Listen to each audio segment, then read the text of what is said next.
కొమరంభీం ఆసిఫాబాద్ జిల్లా కాగజ్ నగర్ పట్టణంలోని మున్నూరు కాపు సంఘ భవనంలో మున్నూరు కాపు సంఘ సమావేశం నిర్వహించబడింది. ఈ సమావేశానికి అధ్యక్షులు కాలికోట రమణయ్య ఆధ్వర్యంలో సమావేశం జరిగింది. మున్నూరు కాపు సంఘానికి ఎన్నికలు నిర్వహించాలని సమావేశంలో పాల్గొన్న సభ్యులు నిర్ణయించారు. దీనికి సంబంధించినటువంటి నెల 22న ఉదయం 11 గంటలకు తాలూకా మున్నూరు కాపు సంఘ సమావేశం నిర్వహించాలని తీర్మానించడం జరిగింది. కావున ఈ సమావేశంలో ఎన్నికల ప్రక్రియలో భాగంగా ఎన్నికలు నిర్వహించేందుకు సమావేశం ఏర్పాటు చేయడం జరుగుతుంది.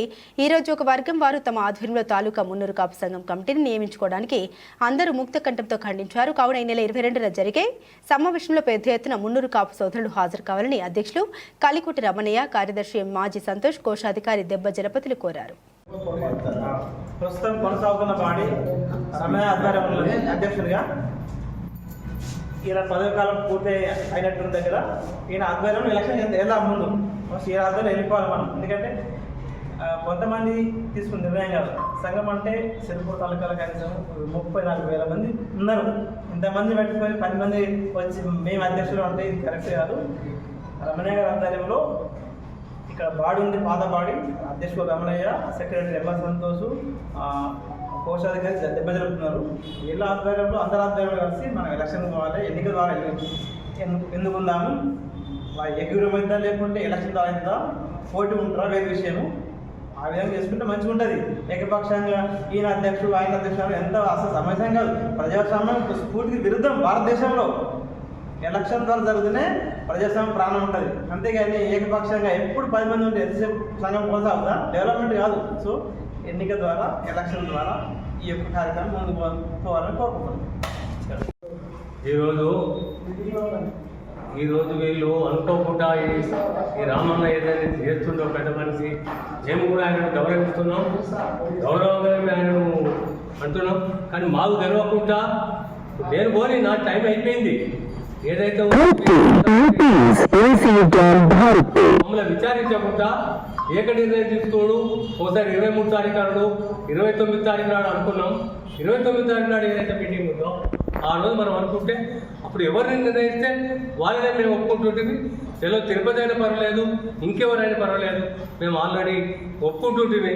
కానీ ఈ రోజు ఏదైతే ఎవరికి తెలియకుండా, కమిటీలు రాకుండా బయట వాళ్ళని పిలిపించుకొని వాళ్ళను ఒక 20-25 మంది కూకుంటే ఇది నిర్ణయించడం కరెక్ట్ కాదు.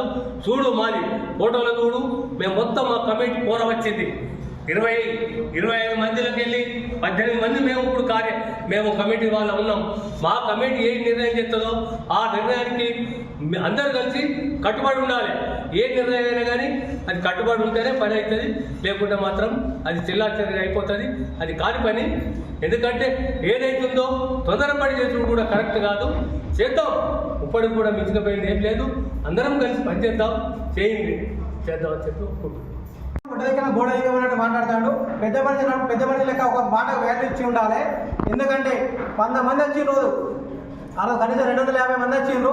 ఆ మంది వచ్చినప్పుడు ఎలక్షన్లు పెడతాము, డేట్ డిక్లేర్ చేస్తామని చెప్పారు, అందరికీ సమయాన్ని చెప్పారు. కానీ అదే విధంగా పాటించకుండా, ఏ పనిలో పాల్గొనకుండా తన సొంత నిర్ణయం తీసుకోవడం తప్పు. దయచేసి ఈ తప్పుని ఈ ఏదైతే కమిటీ ప్రకటించిందో దాన్ని 24 గంటల లోపు చెల్లుబాటు కాదని మేము అంగీకరిస్తున్నాము. సంఘ భవనంలో మరి మధ్యాహ్నం 2 గంటలకు మరి అత్యవసరంగా సమావేశం ఏర్పాటు చేసుకొని మరి పెద్దలైన గజ్జిరమయ్య గారి అధ్యక్షతన మరి హుటాహుటిన మరి మీటింగ్ ఏర్పాటు చేసుకొని మరి నూతన అధ్యక్ష ఎన్నికను ఎవరికి ఇన్ఫర్మేషన్ లేకుండా, ఎవరికి చెప్పకుండా, నా సంఘం నా ఇష్టం, నేను చేసిందే వేదం, నేను చెప్పిందే వేదం అన్న భావనతోని మరి ఈరోజు చేసినటువంటి గజ్జిరామయ్య గారు, మేము షెడ్యూల్ వేసుకున్నప్పటి నుంచి కూడా ఈ సంఘానికి వస్తున్నాం. మీకు ఎప్పుడు కూడా ప్రతిరోజు మీకు మేము మర్యాద ఇచ్చినాం తప్ప ఏ రోజు కూడా మిమ్మల్ని అగౌరవపరచలేదు. ఈరోజు కూడా మేము సంఘం నుంచి చెప్తున్నాం, మీరంటే మా గౌరవం, పెద్దలకు విలువేయాల్సిన బాధ్యత మా మీద ఉంది. ఈరోజు కుల సంఘంలో సంఘటితంగా ఉండేదాన్నే మున్నూరు కాపు కులస్తులు అంటారు. సంఘటితమే లేకుంటే మన కులం అని ఎవరు కూడా అనరు. ఇవాళ మన కులంలో తెలిసి తెలియకో తప్పులు చేసినటువంటి వాళ్ళని మీరు తప్పు చేస్తున్నారా బిడ్డ, మన సంఘంలో ఒకటిగా ఉండాలి, రెండు వర్గాలుగా చీల్చొద్దురా, మీరందరూ ఒకటిగా ఉంటేనే మన మున్నూరు కాపు సంఘము సంఘటితంగా ఉండేదాన్ని సంఘం అంటారు. కాబట్టి అట్లాంటి స్థానంలో మనందరం తప్పు చేస్తే చెప్పేటువంటి స్థానంలో ఉన్నటువంటి వ్యక్తి ఈరోజు కావాలని రెండు వర్గాలుగా సృష్టించి మరి మున్నూరు కాపుని రెండు భాగాలుగా విభజించడానికి ప్రయత్నం చేస్తున్న దానికి మేము రామయ్య గారికి విన్నవించుకుంటున్నాం. మీరు చేసింది 100%గా మేమందరం ఏకంగా మీరు చేసిన నిర్ణయాన్ని మేము తప్పు పడుతున్నాం తప్ప మేము వేరే దాన్ని మేము తప్పు పడట్లేదు. ఈరోజు సుంకర్ తిరుపతి గారు అంటే మా గౌరవం, నాకు ఇలా మంచి మిత్రుడైన, నేను గత 15 రోజుల నుంచి కూడా ప్రతి ఒక్కరికి సంఘటితం చేసే విధంగా నేను మాట్లాడుతూ వస్తున్నాను. ఎవరైతే మనకు పోటీలో నీకెవరన్నా పోటీగా ఉంటే వాళ్ళని అవసరం అనుకుంటే కాళ్ళు మొక్కైనా పర్వాలేదు, నిన్నే అధ్యక్షుడిగా ఇదే సంఘ భవనంలో పెద్ద మనుషుల సమక్షంలో, యువత సమక్షంలో, అందరి సమక్షంలో సుంకర్ తిరుపతి గారిని ఏకగ్రీవంగా ఎన్నుకుందామని మేము కూడా అందరం నిర్ణయించినాం. మరి ఇలా రామయ్య గారికి అది అంతుపట్టట్లేదు. వాళ్ళందరి సమక్షంలో ఎందుకు, నేను ఒక్కరే చెప్పిందే వేదం, నా కులం నా సంఘం నాది, నేను కొన్న బిల్డింగ్ నాది, నేను చెప్పినోడే అధ్యక్షుడు కావాలనే విధంగా ఇవాళ మేము ఆయనను వ్యతిరేకించట్లేదు సుంకర్ తిరుపతి గారిని. ఇవాళ వాళ్ళు చేసే తప్పుడు నిర్ణయానికి మేము వ్యతిరేకించాల్సిన అవసరం వచ్చింది. ఈరోజు ఇవాళ కులంలో అన్నదమ్ముల లెక్క ఉన్నటువంటి వ్యక్తులను ఈరోజు విభజించి పాలిస్తానంటే మాకైతే అర్థం కాని పరిస్థితిలో ఉన్నది. ఈరోజు మేము ఒకటే చెప్తున్నాం, అవసరం అనుకుంటే మీ నిర్ణయాన్ని తొందరపాటు నిర్ణయంగా భావించి దాన్ని వెనక్కి తీసుకొని మనందరి సమక్షంలో ఇదే సుంకర్ తిరుపతి గారిని ఏకాగ్రీయంగా చేయడానికి అందరం కూడా సాయశక్తిగా కృషి చేద్దాం.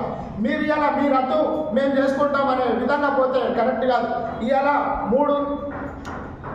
అధ్యక్షులు ఉన్నారు, మాజీ అధ్యక్షుడు గజ్జల లక్ష్మణ్ కూడా ఈ సంఘానికి అధ్యక్షుడిగా ఎన్నుకున్నాడు. మరి అలాగే పోతరాజు లక్ష్మణ్ గారు కూడా ఎన్నుకున్నారు, 5 సంవత్సరాలు ఆయన కూడా చేసిండు. తర్వాత కలికోట రమణయ్య గారు కూడా అధ్యక్ష పదవి ఎన్నుకున్నాడు. అధ్యక్ష పదవిలో ఉన్నారు. కనీసం వాళ్ళకు కూడా ఇన్ఫర్మేషన్ లేకుండా ఏ కమిటీలో ఉన్నా ఈ రోజు వరకు కూడా ఈ సంఘంలో ఏ పెళ్ళైనా ఏదైనా కూడా బరువు బాధ్యత తెలుసుకొని ఇవాళ ఈ సంఘాన్ని మంచి